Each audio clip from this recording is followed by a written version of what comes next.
Luo Feng spent time discussing cultivation with Shang Tianyan while studying the second body refinement of the primal chaos great strength diagram. The technique required far less comprehension than the third refinement. And thanks to his understanding of the essence of laws, previous experience, and Shang Tianyan's guidance as one of Huyang City's greatest artifact refiners, Luo Feng quickly grasped all the theoretical principles. Shang Tianyan reminded him that theory was only the foundation and that actual practice would determine success. He also explained that body refinement was much more forgiving than artifact refining because a divine body could recover even after suffering severe damage. Whereas treasures and weapons often became useless after a single mistake, their conversation shifted toward the value of strength, with Shang Tianyan pointing out that regardless of one's skill in artifact refinement, true power was what mattered most in the land of origin. Luo Feng agreed and reflected on his master, the mountain-sitting guest, who despite possessing the ability to forge godly king-level treasures and having many powerful friends, had still been unable to prevent the destruction of Jin state and ultimately had to flee to the universe ocean, proving that relying on others could never compare to relying on one's own strength. Both men fell silent for a while, with Shang Tianyan seemingly lost in memories. Meanwhile, at the Fire Realm restaurant, Suo Zi continued working diligently in the kitchen and after more than a century had become skilled at preparing several dishes, earning praise though not yet ranking among the top chefs. During work, he was called outside by his brother Suo Yun, who revealed he had broken through into the void true god realm thanks to resources from the Dairong family's young mistress, allowing bloodline refinement and a successful breakthrough. Suo Yun believed both brothers were talented and that with better resources Suo Zi could achieve the same level. But he criticized Suo Zi's decision to remain a cook, arguing it was too slow and that real opportunities came from joining powerful factions and taking risks, promising to help him in the future. Though tempted, Suo Zi remained hesitant, valuing his stable life and respect for his master, the Black Butcher. After Suo Yun left, the Black Butcher admitted his brother had a point but still supported Suo Zi's decision. And Suo Zi reaffirmed that cooking itself was a path of cultivation requiring precise control of divine power and spiritual will, preferring stability over danger. The Black Butcher approved, but although others admired Suo Yun's breakthrough, Suo Zi felt conflicted, recalling his clan leader's teachings that survival mattered more than reckless risk, ultimately choosing a slower but safer path. From nearby, Luo Feng and Shang Tianyan observed everything and discussed the brothers, noting that many true gods struggled for opportunities, with Suo Yun representing risk and luck while Suo Zi showed patience and restraint. Shang Tianyan admitted he would have admired Suo Yun in his youth but now respected Suo Zi more, while Luo Feng remarked that greed was a major obstacle in cultivation and that Suo Zi was already fortunate compared to others. Shang Tianyan confessed past mistakes caused by greed, some irreversible. Later, Luo Feng informed Shang Tianyan he would enter long closed-door cultivation, disabling communication and focusing entirely on training, with Luo Sa as an emergency contact. And after leaving the restaurant escorted by the Black Butcher, Luo Feng visited Flame Wind Pavilion to purchase materials for the second refinement, spending around 700.000 cosmic sand to account for failures.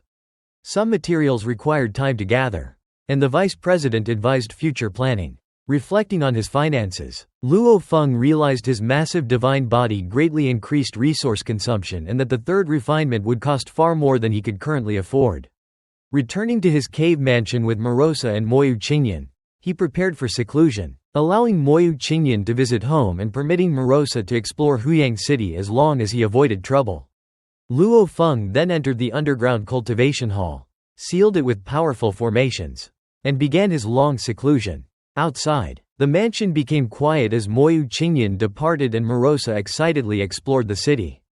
More than 500 days later, a mysterious gray-robed eternal true god named Yang Kang arrived at Huyang City through the southern gate, concealing himself within a small cosmic domain, making detection impossible. Observing the city's prosperity, he witnessed arrogant nobles flying recklessly in a treasure and, with a subtle manipulation of the source of law, instantly reduced everyone aboard to dust, causing the treasure to crash.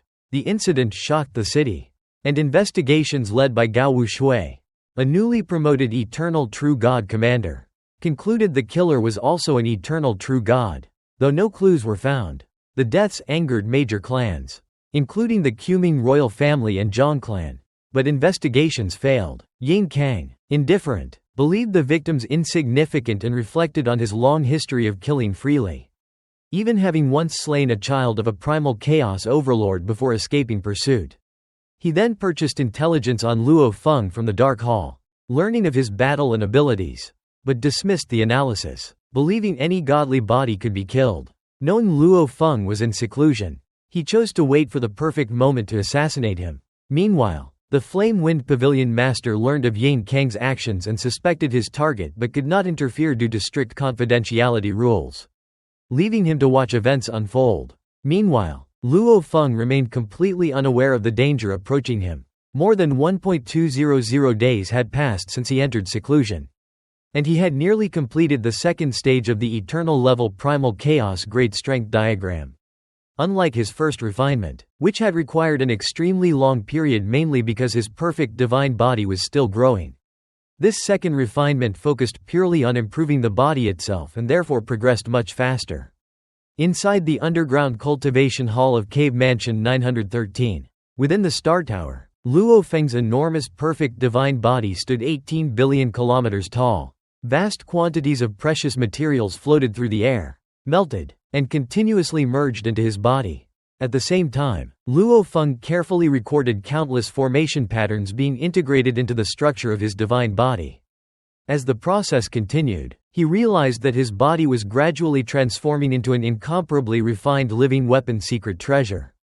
The first refinement had merely established a foundation and was relatively crude, with its strength relying largely on the immense size of the body and the principle of overwhelming force. The second refinement, however, produced a far more sophisticated structure, improving every component and making the body stronger, more flexible, faster, and vastly more efficient. When the final stage was completed, Luo Feng felt a deep sense of satisfaction, as every movement now contained several times more power than before and his overall combat capabilities had undergone a qualitative transformation. He understood that although he had already become one of the strongest eternal true gods, he was still in a period of rapid growth. Compared with the most powerful eternal true gods, who had already pushed their bloodlines, secret techniques, and cultivation to their limits, Luo Feng still possessed enormous room for improvement.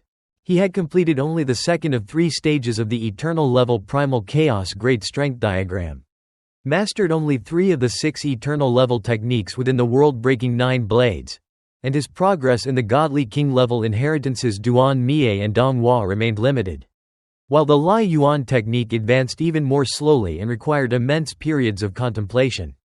Feeling delighted by his successful breakthrough in body refinement, Luo Feng finally decided to leave the underground cultivation chamber and relax for a while.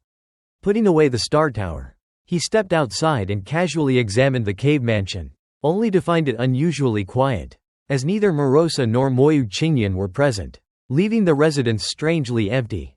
After completing a relatively short retreat, Luo Feng summoned both Meiwu and Meiwu Qingyan back to his cave mansion. Meiwu arrived first and complained that the peaceful days during Luo Feng's seclusion had ended too soon. When Luo Feng asked whether he still had enough cosmic sand, Meiwu admitted he was nearly broke, prompting Luo Feng to toss him an inked jade bottle containing more than 100 cosmic sand along with several piles of primal chaos crystals. Delighted, Meiwu praised Luo Feng's generosity and claimed that no one in Huyang City was more benevolent than his master. But Luo Feng laughed and stopped him from continuing his flattery, since Luo Feng had forbidden Meiwu from causing trouble or seeking profit on his own. Meiwu had no steady source of income and depended entirely on Luo Feng for resources. Soon afterward, Meiwu Qingyan also returned and reported that during Luo Feng's retreat, many major powers in Huyang City had attempted to establish connections through his servants. He explained that he had ignored or rejected many of them but could not easily refuse the 13 major powers. So he accepted gifts worth approximately 300 cosmic sand while carefully avoiding making any promises. Meiwu admitted he had done something similar, accepting gifts but only providing a transmission token so people could contact him if necessary, with any actual requests still needing Luo Feng's approval. Among the visitors was Zhu Yu of the Zhu clan, who specifically requested that Meiwu Qingyan deliver an invitation. Luo Feng acknowledged that the Zhu clan was the most powerful native family in Huyang City and agreed it was worth meeting them. Through a transmission token, Meiwu Qingyan quickly contacted Zhu Yu and arranged a meeting for that very night at Dream Flower Tower, which Luo Feng accepted. Meanwhile, Gaowu Shui went to visit his master, Moli Xiao, within the Moli clan's territory. Moli Xiao asked about his progress in mastering the three-sword sky-splitting beast, an eternal-level mechanical flow treasure, and Gaowu Shui explained that after intensive study, he had finally mastered all its operational techniques. Moli Xiao was extremely pleased, praising his exceptional spiritual will and natural talent for formations, stating these qualities made him especially suited for controlling powerful mechanical flow treasures. The conversation then shifted to Gaowu Shui's recent appointment as one of the 10 commanders of the Huyang Guards, a promotion that had caused dissatisfaction among many older eternal true gods due to intense competition for such positions. The Huyang city forces contained more than 100 eternal true gods connected to the 5 great families. Yet only 19 highly coveted command positions existed, including 10 commanders of the Huyang Guards and 9 legion commanders, representing immense authority, resources, and influence. Moli Xiao dismissed the criticism entirely, explaining that a mechanical flow treasure's power depended heavily on its operator and confidently stating that although he personally commanded only 1 legion, he could suppress the combined power of the other 9 due to his superior abilities. He further declared that Gaowu Shui possessed enormous potential and that if he continued accumulating experience and elevated his spiritual will to the level of a primal chaos dominator, he would arrange for him to command one of Huyang City's 10 great legions. A far more important position. Gaowu Shui felt both honored and pressured but accepted the challenge. After leaving his master, Gaowu Shui passed through a garden where Moli Feiyan and Diarong Qi had been waiting. Moli Feiyan immediately approached him with obvious affection, but Gaowu Shui felt uncomfortable, as like many cultivators of the land of origin, he had no interest in romance and preferred to devote himself entirely to cultivation. Ignoring his discomfort, Moli Feiyan invited him out, while Diarong Qi teased him by saying she spoke about him daily and jokingly suggested he move into the Moli clan residence so they could see each other constantly, an idea Moli Feiyan enthusiastically supported. Gaowu Shui struggled to respond politely while maintaining distance. Their conversation was interrupted by the arrival of Moli Lian, a talented younger member of the Moli clan who viewed Gaowu Shui as a rival. Jealous of his rapid rise and appointment as a commander, Moli Lian handed him a golden memory stone containing evidence of crimes committed by Meiwu Qi, an eternal true god of the Meiwu family. After examining the information, Gaowu Shui's expression changed dramatically.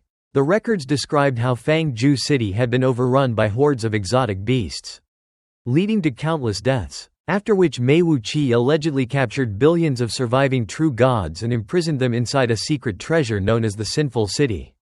Moli Lian explained that many young members of the 5 great families had witnessed the horrors inside, where captives were tortured, abused, and eventually killed for Meiwu Qi's amusement, with cruelty on a scale surpassing even Huyang City's dark forces. Shocked, Gaowu Shui asked whether the accusations were true, and Moli Lian insisted they were, challenging him to act against someone so powerful. After reading the evidence, Gaowu Shui said nothing and simply walked away. Once he had left, Moli Feiyan angrily confronted Moli Lian, who openly admitted he wanted to provoke conflict between Gaowu Shui and Meiwu Qi and would be satisfied regardless of the outcome. Moli Feiyan threatened to report him, but Moli Lian remained unconcerned. Later that night, Luo Feng arrived at Dream Flower Tower accompanied by Morosa and Meiwu Qingyan, where Zhu Yu had arrived early to welcome him. As they entered together, Zhu Yu spoke proudly about the Zhu clan's long history and influence, explaining that the family had been rooted in Huyang City for more than 1 million eras and extended into nearly every aspect of its economy and administration, possessing unmatched intelligence networks that even the city lord's mansion, Shi Kingdom, and Flame Wind Pavilion could not rival. Luo Feng acknowledged this reputation, understanding the clan's vast influence. Upon arriving, the tower master personally greeted them, aware that offending either would be disastrous. Zhu Yu jokingly suggested arranging a musical performance, but instead of requesting the tower master's famous performance, Luo Feng asked specifically for Araya, explaining that her illusionary melody was too powerful for him to comfortably experience again. Zhu Yu immediately ordered that Araya be summoned, while the tower master silently observed, fully aware of Zhu Yu's immense influence. As despite his friendly demeanor, even the city lord's mansion, Shi Kingdom's forces, and the 18 dark forces generally avoided opposing him. The tower master also felt a trace of disappointment. Ever since their previous encounter, Luo Feng had become unwilling to listen to her illusionary melody. Among the many powerful figures in Huyang City, she had hoped to influence Luo Feng more deeply than other experts such as Shang Tianyan or Sang Shuiyan. However, Luo Feng's growing caution and resistance to her techniques had made that impossible. The evening banquet between Luo Feng and Zhu Yu was thus set against a backdrop of hidden influence, political maneuvering, and growing tensions within Huyang City. At Dream Flower Tower, besides Luo Feng and Zhu Yu, 2 other distinguished guests were present that evening. As they looked outside and saw Luo Feng and Zhu Yu flying toward the tower, the blue-haired Zhang immediately recognized them. He praised Luo Feng, saying that his reputation had spread throughout Huyang City after he single-handedly destroyed the Blood Python Association and killed its leader, an achievement he considered extraordinary. Meiwu Qi, however, was unimpressed. He argued that the Dark Forces factions only appeared powerful on the surface. In reality, all 19 Dark Forces organizations in Huyang City ultimately existed under the authority of the 5 great families and were required to hand over a large portion of their profits. To him, destroying one such faction was not particularly significant. Zhang disagreed and pointed out that regardless of their family background, Luo He's personal strength far surpassed theirs. Meiwu Qi responded that cultivators like Luo He and Zhu Hu were merely talented outsiders. While they might occasionally gain opportunities and increase their power, every step of their cultivation path required desperate struggle. They had to compete for inheritances, resources, treasures, and guidance, whereas descendants of great clans were born with those advantages already in their possession. Zhang laughed bitterly and admitted that despite enjoying immense resources from birth, he had only reached the eternal true God level and saw little hope of advancing further. In terms of talent, he believed he could not compare to experts like Luo He and Zhu Hu. Those individuals still possessed a chance, however slim, to challenge the primal chaos overlord realm. Meiwu Qi acknowledged that the ultimate goal of the bloodline cultivation path was indeed the primal chaos overlord level. But he stressed how extraordinarily difficult it was. One needed to become powerful in every aspect, and even for geniuses such as Luo He and Zhu Hu, risking their lives repeatedly might still lead nowhere. Zhang agreed, noting that throughout the vast land of origin, primal chaos overlords were exceedingly rare. Their conversation turned to the broader structure of the land of origin. They discussed how places such as the Flame Wind Ancient Country, the Thunder Ancient Country, and other ancient powers possessed superior methods of nurturing experts and therefore had a greater chance of producing primal chaos overlords. By comparison, for an ordinary cultivator with no major background, the probability of reaching that realm was practically non-existent. Meiwu Qi then openly described the privileges enjoyed by the royal family and descendants of primal chaos clans. He stated that they were born into positions of power during wars between Huyang City and Shi Kingdom's forces. It was elite eternal true gods like Luo He and Zhu Hu who fought on the front lines and risked their lives. If their side won, the great clans continued ruling Huyang City. If they lost, the worst outcome for the clan descendants was simply leaving the city. Their status and wealth were never truly endangered.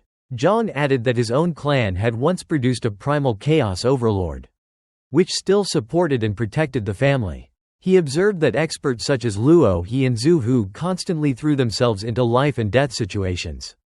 Although many of them died, those brutal experiences occasionally produced new primal chaos overlords. In contrast, people like himself would never have such opportunities because their lives were too sheltered. Meiwu Qi laughed and remarked that he had witnessed countless powerful eternal true gods perish before ever reaching higher realms. Meanwhile, Luo Feng and Zhu Yu entered Dream Flower Tower and took their seats while the servants accompanying them sat separately in a corner. Soon, Araya began performing her illusionary melody. As the music filled the hall, Luo Feng quietly employed the 7 emotions of heart refining technique from the Lai Yuan technique. Normally, he relied on the Great Destruction heart refining technique to temper his will and strengthen his mind. However, the 7 emotions technique offered a completely different experience. By combining it with Araya's illusionary melody, he allowed himself to become fully immersed in the illusion. Within those illusions, Luo Feng experienced emotional journeys that touched upon many regrets and missed opportunities from his long cultivation life. Events that could never occur in reality unfolded before him, producing powerful emotional stimulation and allowing him to explore feelings that he normally kept suppressed. The experience was both profound and enjoyable. Sitting nearby, Zhu Yu observed Luo Feng's complete absorption in the performance. Since eternal true gods were not heavily influenced by Araya's illusionary melody, Zhu Yu was not particularly affected by it himself. Still, seeing Luo Feng so deeply immersed, he chose not to interrupt. When the performance finally ended, Luo Feng opened his eyes and repeatedly praised Araya's skill. He expressed genuine admiration for the performance, having gained significant benefit and enjoyment from the experience. Araya felt deeply grateful. Ever since Luo Feng had shown public support for her, her position within Dream Flower Tower had changed dramatically. Her performance fees had increased tenfold, and no one dared harass her anymore. Even the Thousand Leaves Vine clan that supported her found life much easier within Huyang City. The destruction of the Blood Python Association had sent a clear warning to everyone, and no organization wished to become the next target of Luo Feng's wrath. Luo Feng told Araya that she had improved significantly and encouraged her to continue refining her art. He privately recognized that her illusionary melody was exceptionally compatible with the 7 emotions of heart refining technique. Araya respectfully thanked him and withdrew. After she left, Zhu Yu smiled and teased Luo Feng, saying that he was unusually kind to a mere musician. Luo Feng laughed and apologized for becoming so engrossed in the performance that he had neglected his guest. Zhu Yu replied that he too had enjoyed listening. The discussion soon shifted toward Huyang City itself. Zhu Yu asked how well Luo Feng understood the city. Luo Feng admitted that his knowledge remained superficial. Although Shang Tianyan had previously provided him with information regarding Huyang City's major forces and many of its eternal true gods, that information was only basic. Detailed intelligence, particularly regarding powerful individuals, was extremely expensive and difficult to obtain. Zhu Yu pointed out that Luo Feng had only lived in Huyang City for a little more than a century, which was a very short time by the standards of eternal true gods. Given enough time, he would naturally uncover many of the city's hidden secrets. Luo Feng remarked that apart from his conflict with the Blood Python Association, he had not interacted much with other powerful figures. Zhu Yu laughed and replied that while Luo Feng had experienced only one major conflict, that single conflict had ended with the complete destruction of an entire Dark Forces organization. And such an achievement had attracted enormous attention. According to Zhu Yu, both the 5 great families and Shi Kingdom's forces were now closely watching Luo Feng. As the City Lord's mansion and Shi Kingdom's forces were engaged in an ongoing struggle for influence and frequently recruited powerful outsiders by offering benefits, resources, and opportunities. Given Luo Feng's demonstrated strength and reputation, Zhu Yu believed it was inevitable that both factions would attempt to recruit him, and that he had already become an important figure in Huyang City's political and military balance. Someone the major powers could not ignore after annihilating the Blood Python Association alone. As they continued discussing the political situation, Zhu Yu explained that beyond the commonly recognized factions, the City Lord's mansion, the 5 great families, and Shi Kingdom's forces, there existed a powerful third faction composed of local families and native organizations, which collectively possessed numerous eternal true gods and hidden experts, making them the strongest force in the city. He pointed out that Luo Feng did not truly belong to the 5 great families or Shi Kingdom's camp, and even if he cooperated with them, he would only be a subordinate. Whereas native forces shared common interests and understood that ruling powers did not genuinely care about ordinary cultivators. Zhu Yu emphasized that regardless of who controlled Huyang City, local families still had to pay enormous tributes.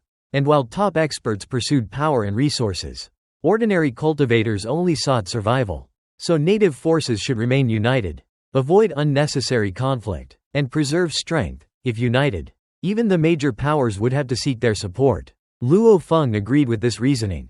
At that moment, a powerful disturbance erupted outside Dream Flower Tower, and through the palace doors they saw the mechanical flow secret treasure. The 3-sword sky-splitting beast, descending from the sky with Gao Wu Shui, commander of the Huyang Guard, Writing atop it. Elsewhere, Meiwu Qi and Zhang Chengyu were also surprised. As the arrival of military forces in a place of entertainment suggested trouble, Zhang Chengyu attempted to smooth things over by inviting them to drink. But Gao Wushui ignored him and coldly declared that the Huyang Guard had obtained evidence that Meiwu Qi had committed severe crimes, including capturing, torturing, and murdering large numbers of citizens, and ordered him to return for investigation. Zhang Chengyu was shocked, but Meiwu Qi reacted with anger, releasing his aura and reminding Gao Wushui that he belonged to the Meiwu family of the 5 great families. Questioning whether he truly intended to arrest him, Gao Wushui remained unmoved, stating it was his duty to enforce the law and warning that resistance after a count of 3 would result in force. Just as the situation escalated, a deep purple serpentine exotic beast emerged, carrying another armored Huyang Guard leader whose arrival shifted the balance. Gao Wushui then accused Meiwu Qi of even greater crimes beyond Huyang City, including abducting billions during the destruction of Fengju City and torturing and killing countless victims over the years. Arguing such crimes could not be ignored, Meiwu Qi denied everything, while the newly arrived official sided with him, claiming such accusations were common and suggesting the matter be handled by the city lord's mansion. Soon after, a direct order arrived instructing Gao Wushui to cease the arrest and submit evidence. Realizing his authority was limited and that he could not punish a member of the 5 great families without approval, Gao Wushui reluctantly complied and departed. Once he left, Meiwu Qi relaxed and mocked him. Witnessing everything, Luo Feng felt disturbed and asked Zhu Yu if the accusations were true. Zhu Yu confirmed they were widely known, explaining that Meiwu Qi was infamous for imprisoning and torturing countless innocents within a secret treasure called Sinful City, with victims beyond counting. Luo Feng was shocked that the 5 great families tolerated this, but Zhu Yu explained they were reluctant to punish their own despite abundant evidence. Determined, Luo Feng contacted the Dark Hall of the Flame Wind Pavilion and purchased all related evidence for 1 cosmic sand. After reviewing it, he was horrified to discover Meiwu Qi deliberately tortured victims to create twisted souls, producing 16 masterpieces, with wills comparable to eternal true gods. Zhu Yu confirmed this, noting Meiwu Qi had even shown off these creations.